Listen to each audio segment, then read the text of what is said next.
Thank you very much, Lai, for your words. Your Majesties, distinguished heads of state and governments, President Lagarde, ministers, ambassadors, business leaders, ladies and gentlemen.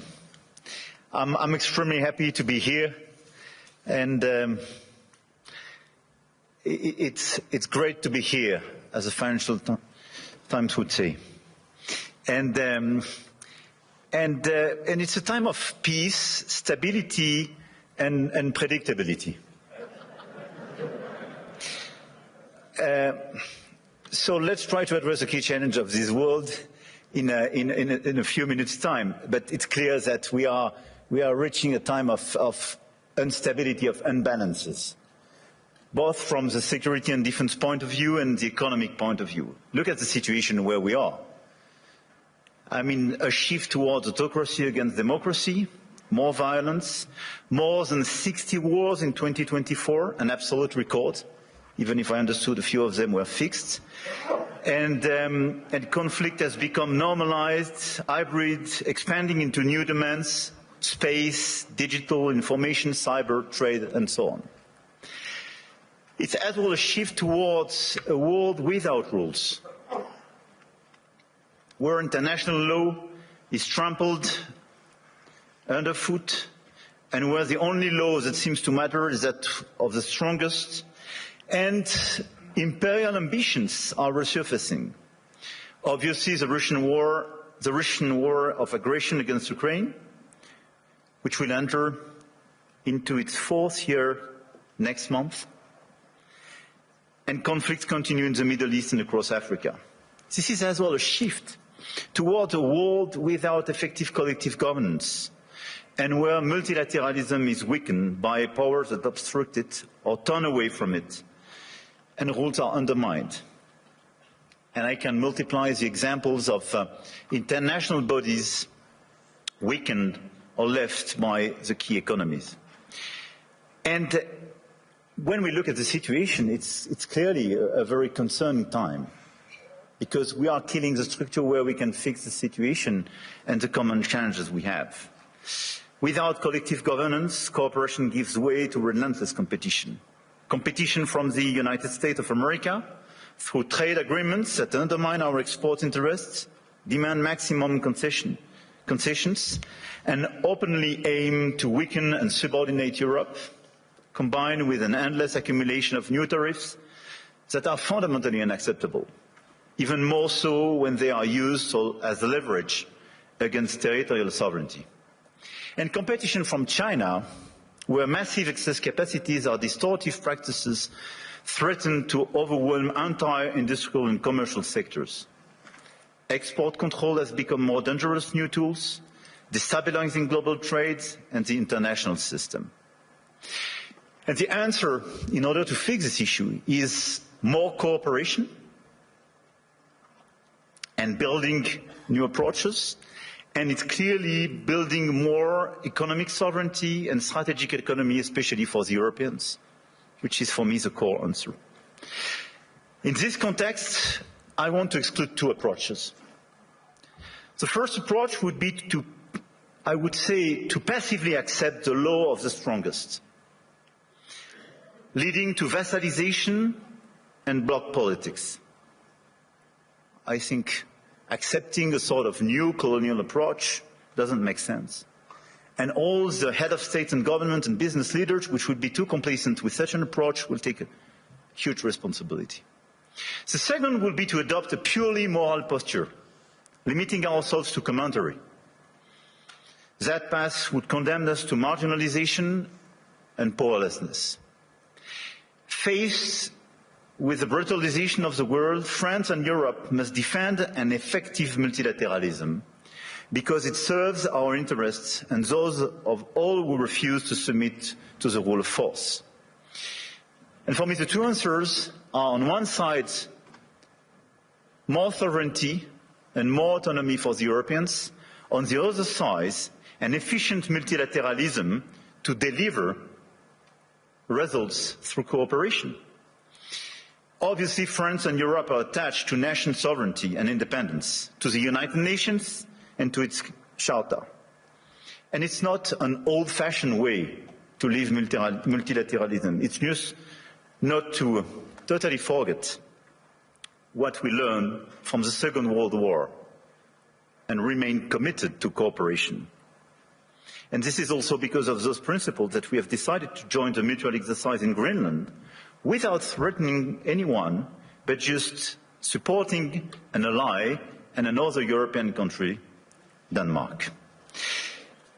Facing this order and this new situation, this year France holds the G7 presidency with a clear ambition to restore the G7 as a forum for frank dialogue among major economies and for collective and cooperative solutions. Trade wars, protectionist escalation, races towards overproduction will only produce losers. This is why addressing global economic imbalances is our key priority. And if we look at the situation, the current imbalances are due to some key phenomena, and we all have to deliver our own agenda. This includes American overconsumption, Chinese underconsumption and overinvestment, and European underinvestment and lack of competitiveness. And these imbalances are also reflected in development gaps, by the way, and we can no longer settle for aid that neither delivers sufficient result nor enables countries to escape poverty. So our objective through the G7 is to demonstrate that the world's major powers are still capable of reaching a shared diagnosis of the global economy and committing to concrete actions. Cooperating is not about blaming others. It is about assuming one's share of responsibility and contributing to solutions. So the objective of this G7 will be to build this framework of cooperation in order to fix the roots of these imbalances and restore efficient convergence and cooperation through multilateral frameworks. And the other objective is as well to build bridges and more cooperations with the emerging countries, the BRICS and the G20, because the fragmentation of this world would not make sense. Here, this point is for, I would say, the global agenda and how our G7 agenda. On the other side, we have the European answer. And for me, Europe clearly has to fix its key issues: the lack of growth, the lack of GDP per capita growth, and the three pillars of our strategy in order to deliver more sovereignty, more efficiency and more growth would be based on protection, simplification and investment. Because the diagnosis is well known, European competitiveness still lags behind that of the US, and in the current global order, facing precisely the Chinese approach, we have to react. So first, protection. Protection doesn't mean protectionism. But today's Europeans are too naive. This is the unique market open to everybody without checking level playing field. Nobody can access the Chinese market as people are accessing the European market for sure. But even if you take the US and a lot of other countries, the level of protection does exist for investment and trade. And the Europeans are the only one not to protect their own companies and their own markets when the other countries don't respect level playing field. This is why we have to be much more realistic if we want to protect our chemical industry, our industry, from the automotive sectors to a lot of others, because they are being literally killed by the lack of respect of a normal framework and level playing field. Europe has very strong tools now, and we have to use them when we are not respected and when the rules of the game are not respected, by the way. The anti-coercion mechanism is a powerful instrument, and we should not hesitate to deploy it in today's tough environment. We must also advance the principle of European preference. There is a North American preference in your market. There is no European preference today. We are progressively creating it, and in the latest documents and decisions taken by the decisions, we do have the first examples of that, but this is extremely good. And we are currently aligning closely with Germany to deliver an ambitious and simple framework. And this is a decisive project, and I count on the European Commission to present a proposal as well by early 2026 with the highest possible level of ambition in order to deliver, I would say, across the different sectors, the principle of European preference. This is a necessity. We must act on imports as well regarding this protection issue. And in the context of escalating trade tensions and Asian overcapacities, Europe must strengthen its trade defence instruments, including mirror measures to enforce the regulatory standards, and we must improve the quality and added value of foreign direct investments, targeting projects with strong export potential. And this is core for the rebalancing with China. China is welcome, but what we need is more Chinese foreign direct investment in Europe in some key sectors to contribute to our growth, to transfer some technologies, and not just to export towards Europe some devices or products which sometimes don't have the same standards or are much more subsidized as the one being produced in Europe. It's not being protectionist, it's just restoring this level playing field and protecting our industry. So from safeguard clauses to mirror clauses to European preferences and incentives for more FDIs, this strategy is absolutely key. And in parallel, protecting our economies will also require a resilient strategy on both imports and exports to de-risk supply chains, particularly for raw materials, rare earths, semiconductors, chips, and to diversify our trade partners. The second pillar of the European economy and the European strategy should be simplification.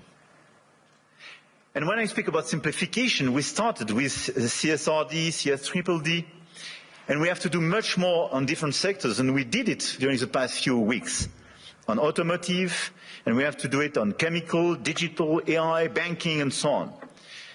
And the core of this simplification is sometimes to get rid of some recent regulations when they desynchronize in a certain way the European Union in comparison with the rest of the world. But we have as well to accelerate the deepening of the single market. On all these sectors, the 450 million inhabitants and consumers market should be the domestic market of all the EU companies. It's not yet the case as long as you have complexities. In doing so, we must ensure respect, technological neutrality and non-discrimination within the European Union. This is another pillar, another point of simplification. Neutral approach in terms of technology and non-discrimination. We discriminate during such a long time between the different sources of energies. It's counterproductive for the Europeans themselves. Companies have a role to play, and we must act, and you must act. And clearly, you must help identify and concretely help us to simplify where it is needed. But for me, this agenda of simplification is not a matter of discussion, but just implementation, speed and scale. The third pillar of the European strategy for more competitiveness and more autonomy is based on investment and innovation. We have to invest much more. If there is a GDP per capita so different between the US and Europe, 65% to 70% of the explanation is due to the difference in terms of innovation. And the US was much more innovative because of public and private investment.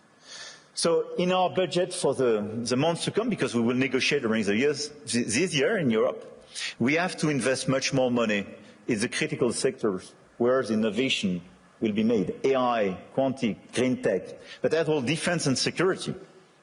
The size of our common budget is not the right one. We have to invest much more money in order to be much more credible and accelerate this innovation agenda. But at the same time, if you look at the situation, we don't have sufficient private investment, and this is one of the main differences. We do have the savings as the Europeans, much more than the US, by the way. But this saving is overinvested in bonds, and sometimes in equities, but outside Europe. So this is why the top priority should be securitization program. It is prepared, we have to accelerate the implementation. And second, capital market union. Precisely in order to have more integration and simplification, but to have an efficient capital market union in order to invest much more money and use our savings to be invested on innovation and equity in Europe. This agenda for me is our top priority, both the global and the European one. And it is to be implemented in the months to come, because everything is about acceleration. And France is committed to deliver this agenda. We work very closely with our key partner. And at the same time, our objective for France is to stabilize our results and our macro approach, and to remain the highly attractive country we are. We've been the most attractive country of Europe during the past 6 years, and to consolidate our deep structural reforms and our key advantage. And on top of the business framework we have, I want here to insist on the fact that we have a competitive, stable, low-carbon electricity supply. We exported last year 90 terawatt-hours of electricity, and a low-carbon one, based on our nuclear model. We have world-class innovation and research capabilities, and we will improve them. And we have one of the most vivid and active ecosystems in AI, quantum computing, energy transition, etc., and a lot of the startups and unicorns and large caps of these sectors are with me in my delegation today. And on top of that, let me insist, and I will stop here, on the fact that we have a high-quality infrastructure and large market with strong purchasing power. And we have a place where rule of law and predictability is still the rule of the game. And my guess is that it is largely underpriced by the market. And beyond what you can do in terms of investment, what you can do in terms of strong ambitions, having a place like Europe, which sometimes is too slow, for sure, and needs to be reformed, for sure, but which is predictable, loyal, and where you know that the rule of the game is just the rule of law, it's a good place. And I think this is a good place for today and for tomorrow. So we will be committed during 2026 to try to deliver this global agenda in order to fix global imbalances through more cooperation. And we will do our best in order to have a stronger Europe, much stronger, and more autonomous, based on the pillars I just mentioned, and based as well, and we can revert in the dialogue, but on more investment and commitments on defense and security, because we have to invest much more and invest much more. Because we do believe, and here in the epicenter of this continent, we do believe that we need more growth, we need more stability in this world, but we do prefer respect to bullies, we do prefer science to plotism, and we do prefer rule of law to brutality. You're welcome in Europe, and you are more than welcome to France.